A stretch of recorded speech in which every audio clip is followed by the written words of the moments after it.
पहली वीडियो में हमने पढ़ा था कि लघु स्वर और दीर्घ स्वर किसे कहते हैं, छंद के बारे में।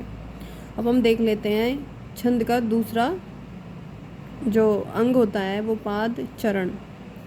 छंद में प्राय 4 चरण होते हैं। कैसे? 1 चरण, 2 चरण, 3 चरण और 4 चरण। इस प्रकार से छंद में 4 चरण होते हैं, किंतु एक छंद में 4 से अधिक चरण भी होते हैं। कुछ छंद को 2 पंक्तियों में लिख दिया जाता है। 2 पंक्तियों में ऐसे लिख दिया जाता है कि एक ये पूरी पंक्ति और यहाँ पे विराम, और एक ये पूरी पंक्ति और यहाँ पे पूर्ण विराम। तो जो इस प्रकार की जो पंक्तियाँ होती हैं उन्हें, जैसे कि दोहा, सोरठा, कुछ ऐसे छंद की जो प्रत्येक पंक्तियाँ होती हैं उन्हें दल कहते हैं। उन्हें क्या कहते हैं? दल।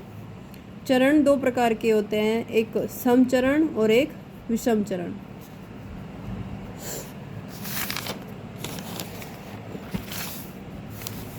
अब आ जाते हैं संख्या, क्रम, गण, यानी कि संख्या, गिनती। छंद में गिनती क्या है? वर्णों और मात्राओं की गणना को, यानी कि गिनती को, संख्या और लघु गुरु के स्थान निर्धारण को क्रम कहते हैं। समझिए आप, वर्णों और मात्राओं की गणना को, संख्या और लघु गुरु के स्थान निर्धारण को क्रम कहते हैं। मात्रिक छंदों के सभी चरणों में मात्राओं की संख्या तो समान होती है, लेकिन लघु गुरु का क्रम समान नहीं होता है। मात्रिक छंदों के सभी चरणों में मात्राओं की संख्या तो समान होती है, लेकिन लघु गुरु का क्रम समान नहीं होता। जबकि वर्णिक छंदों के सभी चरणों में वर्णों की संख्या और लघु गुरु का क्रम दोनों समान होते हैं। गण का अर्थ है समूह। गणों की गणना केवल वर्णिक छंदों में की जाती है। 3 वर्णों की 3 वर्ण होते हैं, जैसे क्या होते हैं? यगण। इस तरह से जो 3 वर्ण होते हैं उनका जो समूह होता है उसे क्या कहते हैं? गण कहते हैं, गण।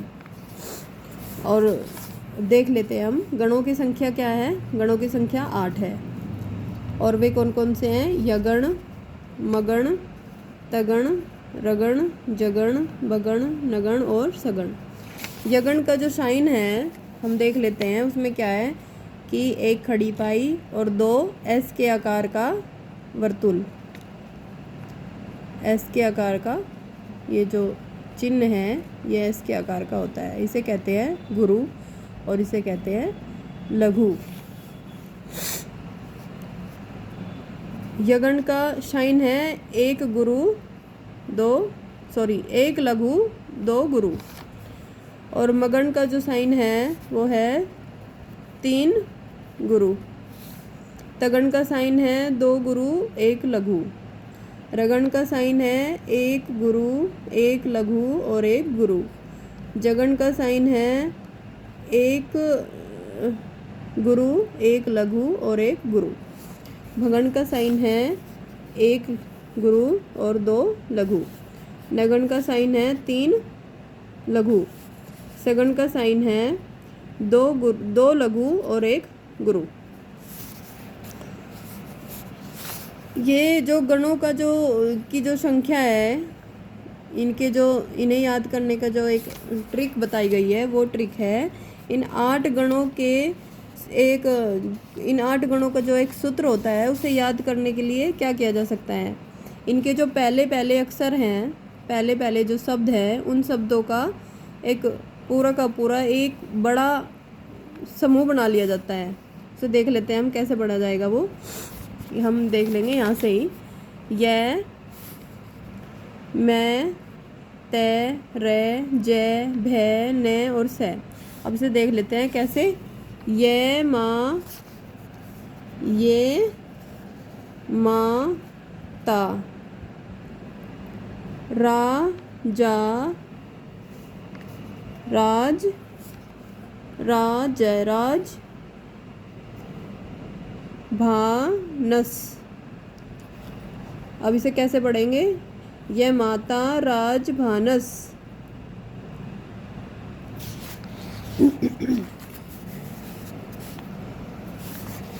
इस सूत्र को हम छोटे शब्दों में पढ़ने से क्या होगा कि हमें ये जो इनके बारे में हम इसे भूल नहीं सकते, फिर ये बहुत ही आसान हो जाएगा हमारे लिए पढ़ना। ठीक है, अब आ जाते हैं लघु और गुरु पे। लघु और गुरु क्या होता है वो देख लेते हैं। ह्रस्व स्वर, लघु स्वर क्या होते हैं? लघु स्वर क्या होते हैं? ए, ई, उ, री, एक मात्रिक होते हैं, जो मैंने पहले भी बताया आपको। और क्योंकि इसमें एक मात्रा होती है। और दीर्घ स्वर यानी कि गुरु स्वर आ, ई, उ, ए, आई, ओ, जिन्हें बोलने में थोड़ा समय लगे वे दीर्घ स्वर होते हैं, उन्हें गुरु स्वर कहा जाता है, उन्हें गुरु कहा जाता है। ये द्विमात्रिक होते हैं, इनमें दो मात्राओं का, क्योंकि इसमें दो मात्रा होती हैं। ह्रस्व स्वर वाले व्यंजन वर्ण को लघु कहते हैं, जिसका चिन्ह खड़ी पाई है। दीर्घ स्वर वाले व्यंजन को गुरु कहते हैं। गुरु के लिए प्रयुक्त जो चिन्ह होता है मैंने आपको पहले भी बताया है। दीर्घ स्वर वाले व्यंजन को गुरु कहते हैं। और गुरु के लिए प्रयुक्त चिन्ह क्या होता है? एक वर्तुल एस के आकार का एक चिन्ह, इसे गुरु के रूप में दर्शाया जाता है। लघु वर्ण के अंतर्गत आने वाले वर्ण वे कौन कौन से हैं? अब उन्हें देख लेते हैं हम। ए, ई, उ, री, कै, की, क्रय, कु। और जो चंद्र बिंदु वाले जो वर्ण हैं, जैसे अंग है, ये जो ऊपर जो बिंदी लगती है खाली, ये और ये। संयुक्त व्यंजन वाले जो वर्ड होते हैं, ये और ये। लघु वर्णों की गणना हम कैसे कर सकते हैं उसे देख लेते हैं हम एक बार। जो हमने एक ये अक्षर लिखा है, कै, मैल, कमल। कै को हम देख लेते हैं कैसे लिखेंगे। इस पे कोई मात्रा नहीं है, तो इसके लिए क्या आएगा? खड़ी पाई, यानी कि लघु। ये व्यंजन है। और फिर मैं पे भी कोई मात्रा नहीं है, इसे भी हम लघु से दर्शाएंगे। फिर लै पे भी कोई मात्रा नहीं है, तो हम इसे लघु से दर्शाएंगे। जो ये चंद्र बिंदु वाले जो शब्द होते हैं, उनके लिए भी हम लघु का ही प्रयोग करेंगे।